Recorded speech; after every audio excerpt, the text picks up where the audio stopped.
Dan ini benar-benar menggambarkan betapa seriusnya konflik yang memanas di Asia Barat per 6 Maret 2026.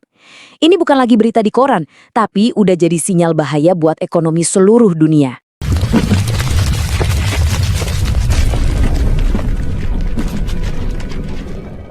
Perang antara Amerika Serikat, Israel dan Iran masih berkecamuk. Suasana di Timur Tengah masih tegang.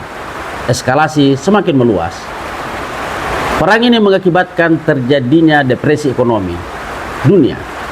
Harga bahan bakar minyak melonjak. Apa dampaknya bagi Indonesia? Jelas, Indonesia tercekik dengan kondisi keuangan negara yang belum stabil, terutama harga bahan bakar minyak, dan ini akan berdampak secara keseluruhan terhadap komoditi-komoditi yang ada di Indonesia. Bagaimana analisisnya? Simak di sini. Perang yang terjadi ribuan kilometer jauhnya, emang ada hubungannya sama kita di Indonesia?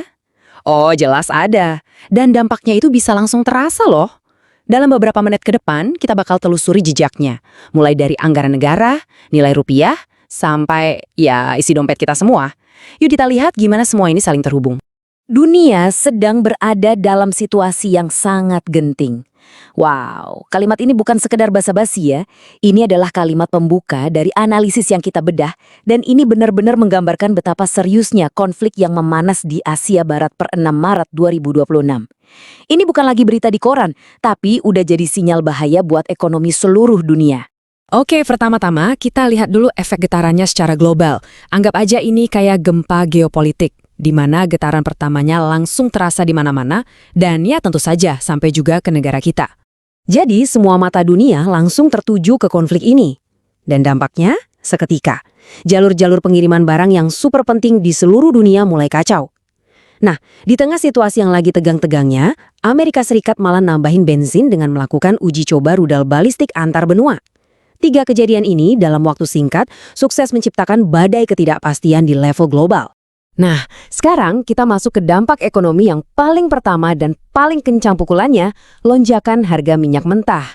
Ini dia, riak pertama yang paling kuat yang langsung menghantam jantung anggaran belanja negara kita. Coba bayangin, cuma dalam seminggu harga minyak mentah dunia loncat 19%. Bukan angka yang main-main kan? Yang bikin kaget itu kecepatannya. Kenaikan secepat ini otomatis langsung bikin negara-negara pengimpor minyak kayak Indonesia jadi pusing 7 keliling. Dan harganya sekarang tembus $83 AS per barel. Angka ini, wah, ini bukan sekedar angka di layar komputer para trader. Ini udah kayak alarm kebakaran yang bunyinya nyaring banget buat kesehatan APBN kita. Coba kita lihat hitung-hitungannya. Biar gampang, gini deh. Setiap harga minyak naik $1 aja, beban APBN kita langsung nambah sekitar 500 miliar rupiah.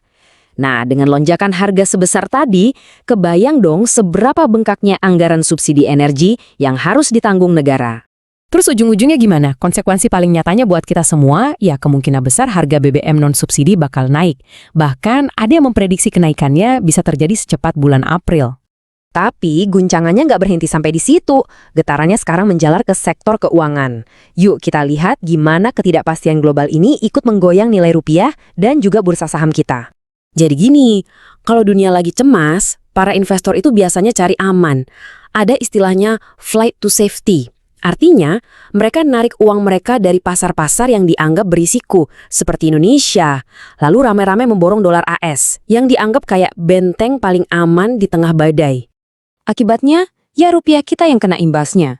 Ada resiko nilai tukar kita melemah sampai menembus level psikologis baru di angka 17.700 per dolar AS. Kalau rupiah makin lemah, artinya biaya impor kita makin mahal. Dan ini bakal jadi bahan bakar baru buat naiknya inflasi. Sentimen negatif ini juga nyampe ke bursa saham. Seperti yang bisa kita lihat di grafik ini, indeks harga saham gabungan atau IHSG sempat turun tajam ke level 8.106. Penurunan ini ya karena para investor pada panik dan melakukan aksi jual besar-besaran. Oke, situasinya kelihatan cukup menantang ya. Terus, apa dong yang dilakukan pemerintah? Nah, sekarang kita pindah fokus untuk melihat strategi pertahanan yang disiapkan Jakarta buat mencoba membendung gelombang ekonomi ini. Jadi, pemerintah punya 3 jurus utama. Pertama, mengamankan stok dalam negeri, paling nggak pasokan BBM kita cukup untuk 20 hari ke depan. Kedua, mereka memanfaatkan penerimaan pajak yang hasilnya cukup bagus. Sampai Februari aja udah 30% dari target, untuk jadi bantalan keuangan. Dan yang ketiga, melakukan diversifikasi, yaitu berencana impor minyak dari Amerika Serikat biar nggak terlalu bergantung sama wilayah konflik. Eits, tapi tunggu dulu. Ada perspektif lain yang juga penting untuk kita tahu. Menurut sumber artikel yang kita ulas, langkah impor minyak dari Amerika Serikat ini ada yang menilai sebagai kebijakan yang pada akhirnya lebih banyak menguntungkan pihak Amerika Serikat itu sendiri. Setelah ngobrolin anggaran negara dan pasar keuangan, sekarang kita sampai ke bagian yang paling dekat sama kita. Dampaknya ke kehidupan sehari-hari. Inilah gelombang terakhir yang pukulannya terasa langsung oleh setiap konsumen di Indonesia. Ternyata ada ancaman baru yang lebih serius lagi di depan mata, kemungkinan ditutupnya Selat Hormuz. Nah, selat ini bisa dibilang jalan tolnya kapal-kapal dagang dunia. Kalau jalur ini sampai ditutup, wah, dampaknya bisa dahsyat banget buat perdagangan global. Gangguan logistik sebesar ini bisa memicu risiko yang namanya imported inflation atau inflasi impor. Apaan tuh? Gampangnya gini, ini adalah kenaikan harga-harga di dalam negeri yang penyebabnya adalah naiknya harga barang impor, bahan baku, dan ongkos kirim dari luar negeri. Nah, artinya buat kita apa? Sederhana, harga belanjaan bisa jadi lebih mahal. Barang-barang impor, bahan makanan, semuanya berpotensi naik karena ongkos kirimnya melonjak. Ujung-ujungnya, daya beli kita menurun. Uang di dompet rasanya jadi lebih cepat habis. Inilah kenapa pemerintah sekarang juga berpacu dengan waktu untuk mengamankan stok pangan nasional. Jadi kesimpulannya apa dari semua ini? Intinya adalah sebuah konflik yang terjadi di tempat yang sangat jauh ternyata bisa menciptakan efek domino yang sangat kuat, yang secara langsung menghubungkan panggung geopolitik dunia dengan kondisi ekonomi kita di sini. Nah, ini akhirnya meninggalkan satu pertanyaan penting untuk kita renungkan bersama. Kalau ternyata rantai pasokan global itu serapuh ini, seberapa aman sih sebenarnya perekonomian yang kita andalkan untuk hidup sehari-hari?